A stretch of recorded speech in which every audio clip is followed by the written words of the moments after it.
आप सुन रहे हैं किसान तक पॉडकास्ट गुड़ की डली। हर सुबह एक मीठी बात।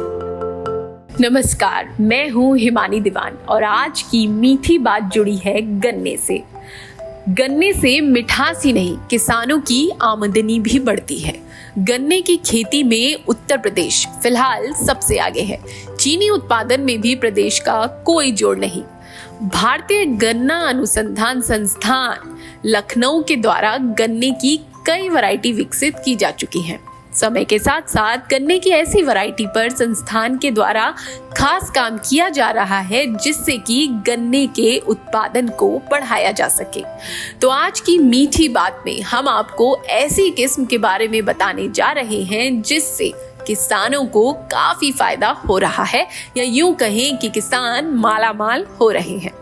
भारतीय गन्ना अनुसंधान संस्थान के द्वारा विकसित गन्ने की ये किस्म है 14201। यह किस्म संस्थान के द्वारा सन 2000 में ही विकसित हुई थी, लेकिन गन्ना किसानों के बीच यह किस्म 0238 के बाद अब तेजी से जगह बना रही है।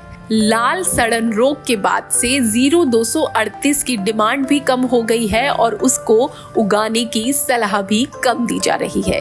इसलिए अब 14201 किसानों की पसंदीदा किस्म बन गई है। अगर आप भी गन्ने की खेती करते हैं तो इस किस्म को जरूर आजमाइए, क्योंकि ये भी बताया जा रहा है कि गुड़ बनाने के लिए गन्ने की ये बेहतरीन किस्म है। 14201 को वसंतकालीन गन्ने की सबसे अच्छी किस्म के रूप में देखा जा रहा है। इस किस्म का गन्ना सीधा खड़ा रहता है और इसके गुड़ का रंग भी देखने में बहुत आकर्षक और अच्छी क्वालिटी वाला होता है। गन्ने की ये किस्म लाल सड़न और अन्य रोगों से लड़ने की प्रतिरोधक क्षमता भी काफी हद तक रखती है। गन्ने की फसल पर भारतीय गन्ना अनुसंधान संस्थान के वैज्ञानिक डॉक्टर आलोक शिव का ये सुझाव भी है कि किसानों को 50% अर्ली गन्ने की बुआई करनी चाहिए और 50% सामान्य जाति के गन्ने की। किसानों को सिर्फ एक प्रजाति पर निर्भर नहीं रहना चाहिए, इससे उनका मुनाफा बढ़ जाएगा। तो इस बार आप गन्ने के लिए 14201 का इस्तेमाल करके देखिए, आपको मुनाफा हो सकता है। खेती किसानी से जुड़ी ऐसी ही अच्छी बातों और खबरों के लिए आप सुनते रहिए हमारा खास पॉडकास्ट गुड़ की डली।